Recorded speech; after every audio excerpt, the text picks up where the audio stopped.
آگے بڑھیں اور آپ کو بتائیں کہ بڑے جرم کی بڑی سزا۔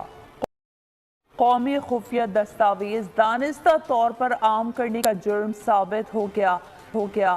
سیفر کیس میں عمران نیازی اور شاہ محمود قریشی کو مجرم قرار دے دیا گیا۔ آفیشل سیکرٹ ایکٹ عدالت نے 10 سال قید بامشقت کی سزا سنا دی۔ جج ابوالحسنات نے زبانی مختصر فیصلہ سنایا۔ بانی پی ٹی آئی کا 342 کا بیان بھی ریکارڈ کیا گیا۔ Official secret act 1923 Imran Khan اور شاہ محمود قریشی مجرم پائے گئے۔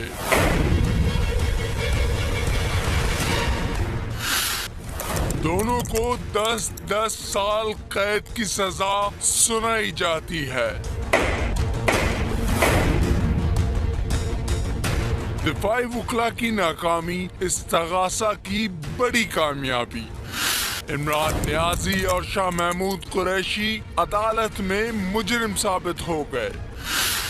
خصوصی عدالت کے جج ابوالحسنات ذوالقرنین نے اڈیالہ جیل میں سائفر کیس کی سماعت کے بعد فیصلہ سنا دیا۔ جج نے سزا سنانے سے پہلے بانی پی ٹی آئی سے پوچھا کہ سائفر کہاں گیا؟ بانی پی ٹی آئی نے کہا کہ سائفر میرے آفس آیا تھا، لیکن اس کی سیکیورٹی کی ذمہ داری ملٹری سیکریٹری کی تھی۔ اس حوالے سے ملٹری سیکریٹری کو انکوائری کا کہا تھا۔ سائفر کے بارے میں کوئی کلو نہیں ملا۔ اس سے پہلے فاضل جج نے بانی پی ٹی آئی اور شاہ محمود قریشی کو 342 کے بیان کے لیے سوال نامہ اور اسٹیٹمنٹس کی کاپیاں فراہم کی۔ ملزمان سے تقریباً 36 سوالوں کے جواب مانگے گئے۔ دونوں سیاسی رہنماؤں نے خود جوابات لکھوائے۔ عدالت نے کہا کہ آپ کے وکلا حاضر نہیں ہو رہے، آپ کو اسٹیٹ ڈیفینس کونسل فراہم کی گئی۔ اس پر وکلا صفائی نے کہا کہ ہم جرح کر لیتے ہیں۔ جج نے وکلا صفائی سے کہا کہ آپ نے مجھ پر عدم اعتماد کیا ہے۔ اسی سلسلے میں رہنما نون لیگ اعظم نذیر تارڑ نے کہا ہے کہ بانی پی ٹی آئی بضد رہے کہ سیفر معاملہ کوئی کرمنل ایکٹ نہیں ہے۔ پریس کانفرنس میں ان کا کہنا تھا کہ بانی پی ٹی آئی کو سیفر کیس میں سزا ہوئی ہے، تاخیری حربے اپنائے جائیں تو عدالتیں قانونی راستہ اختیار کرتی ہیں۔ بانی نے ایک مفصل بیان بھی دیا ہے، کافی تفصیلی، سائفر کا ہونا، سائفر کا گم جانا، سائفر کے کنٹینٹس کے حوالے سے، لیکن وہ اس بات پہ بھی بضد رہے کہ یہ کوئی کرمنل افینس نہیں بنتا۔ اس حوالے سے جو وہ کہتے ہیں نا کہ آپ جو کرتے ہیں آپ کو ان کے کانسیکوینسز کا علم ہوتا ہے یا ہونا چاہیے۔ آج جو سابق چیئرمین پی ٹی آئی کو جو سزا ہوئی ہے سائفر کیس میں، اب اگر اس کے باوجود آپ قانون کے دائرے کو چھوڑ کر بائیکاٹس کریں، ایسے تاخیری حربے استعمال کریں جن کی قانون میں اجازت نہیں ہے، تو ظاہر ہے پھر عدالتوں کو مذاق تو نہیں بننا۔ عدالت نے پھر اپنا قانونی راستہ لینا ہوتا ہے۔ پاکستان تحریک انصاف عدالتوں میں گئی، انہیں ریلیف ملا۔ میرے خیال میں گزشتہ 2 سالوں میں جتنا کھل کے ریلیف پاکستانی عدالتوں سے پاکستان تحریک انصاف کو ملا ہے اور پاکستان تحریک انصاف کے چیئرمین بانی کو ملا ہے، شاید کسی اور شخص کو نہ ملا ہو۔ تو دوسری جانب پاکستان تحریک انصاف نے سیفر کیس کی سزا کو اعلیٰ عدالتوں میں چیلنج کرنے کا اعلان کر دیا ہے۔ بیرسٹر گوہر نے کہا کہ ہمیں سپریم کورٹ اور ہائی کورٹ پر اعتماد ہے۔ کارکنان سے تحمل کا مظاہرہ کرنے کی اپیل کی۔ ان کا مزید کہنا تھا کہ ہماری توجہ الیکشن سے ہٹانے کی کوشش کی جا رہی ہے۔ 8 فروری کو سب کا محاسبہ ہوگا۔ کو کنڈم کرتے جس طریقے سے انہوں نے ٹرائل چلایا ہے، لیکن انشاءاللہ عدالتیں ہمیں ریلیف دیں گی۔ انشاءاللہ ہائی کورٹ اور سپریم کورٹ پہ ہمیں اعتماد ہے۔ At the end of the day ہمیں ریلیف ملے گا انشاءاللہ تعالی۔ میری ایک ریکویسٹ ضرور ہے، اپنے سارے فالوورز کو، پاکستان تحریک انصاف کے ورکروں کو، سپورٹرز کو، کینڈیڈیٹ کو اور ہمارے پورے ملک کے جو بھی ویل وشرز ہیں، ان سب سے درخواست ہے کہ آپ تحمل اور برداشت کا مظاہرہ کریں، مشتعل نہ ہونا، غصے میں نہ آنا، قانون کو اپنے ہاتھ میں نہ لینا، کوئی ایک کنکری آپ نے نہیں پھینکنی۔ آپ تحمل کرے تاکہ ان کی توجہ ہم الیکشن سے نہ ہٹوا سکے۔ یہ ہٹانے کی کوشش کر رہے ہیں، الیکشن پہ فوکس کرو۔ انشاءاللہ تعالی 8 تاریخ کو سب کا محاسبہ کریں گے۔ سیفر کیس میں عدالت نے بالکل درست فیصلہ دیا، اس سے سفارت کاری کو تقویت ملی۔ نون لیگی رہنما خرم دستگیر کی بول کے پروگرام ایسے نہیں چلے گا میں بات چیت، کہا پی ٹی آئی اپنے مقاصد کے حصول کے لیے تشدد پر یقین رکھتی ہے۔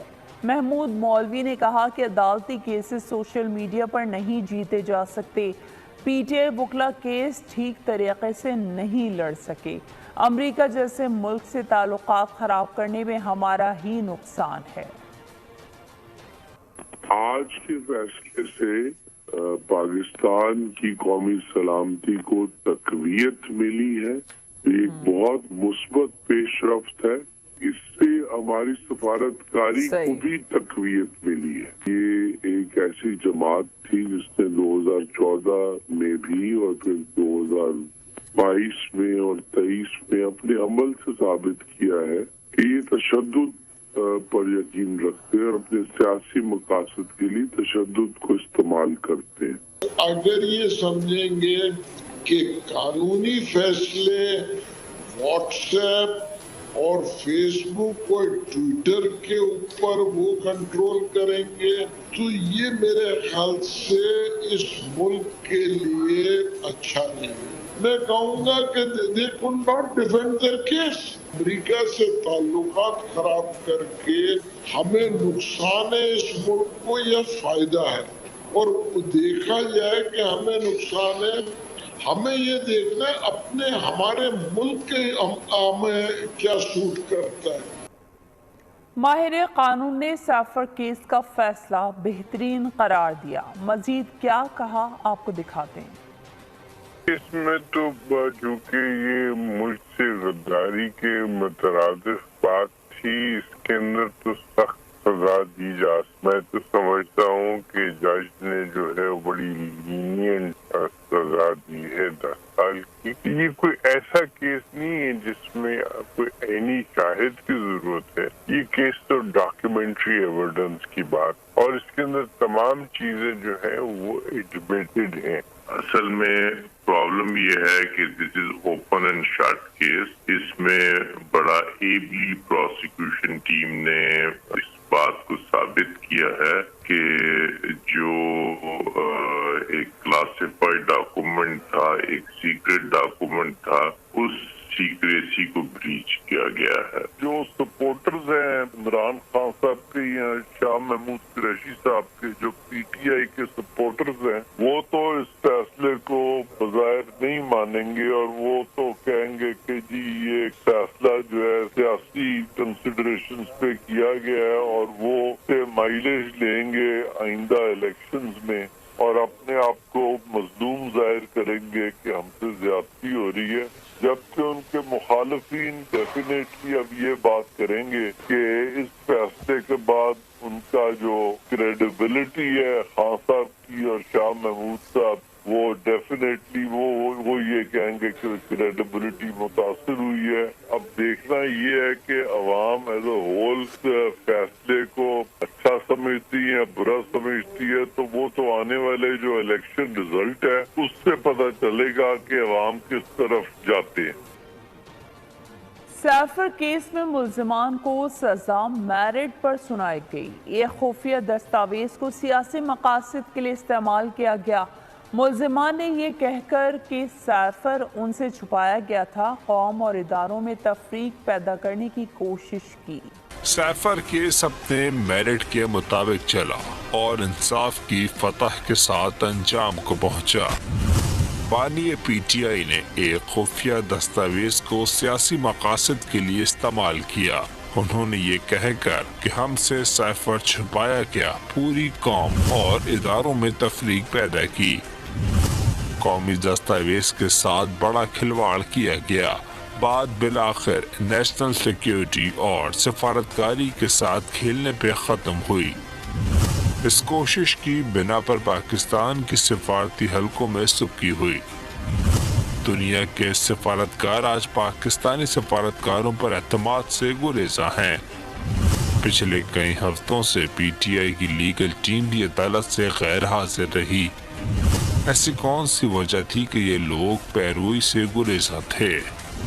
وکیلوں نے اپنی سیاست کے لیے بانی پی ٹی آئی کو قربان کر دیا۔ یہ سوچی سمجھی سازش اس غرض سے رچائی گئی تاکہ الیکشن میں ووٹ حاصل کیے جا سکیں اور ساتھ ہی بانی پی ٹی آئی اور شاہ محمود کو راستے سے ہٹا کر پاجی قیادت پر قبضہ بھی کیا جا سکے۔ اور راول پنڈی کی اڈیالہ جیل میں توشخانہ ریفرنس کی سماعت ہوئی۔ عدالت نے بشرا بی بی کا 342 کا بیان قلم بند کر لیا۔ ملزمان کی جانب سے حق جرح بحال کرنے کی درخواست دائر کی گئی، جسے عدالت نے مسترد کر دیا۔ دوران سماعت احتساب عدالت کے جج محمد بشیر کی طبیعت خراب ہو گئی، جس پر ان کا جیل اسپتال میں ہی طبی معائنہ کیا گیا۔ جج محمد بشیر نے سماعت میں 6 بار وقفہ کیا۔ عدالت نے توشخانہ ریفرنس کیس کی سماعت آج صبح تک ملتوی کر دی۔ آج بانی پی ٹی آئی کا 342 کا بیان ریکارڈ کیا جائے۔ گواہان صفائی کی لسٹ بھی عدالت میں پیش کی جائے گی۔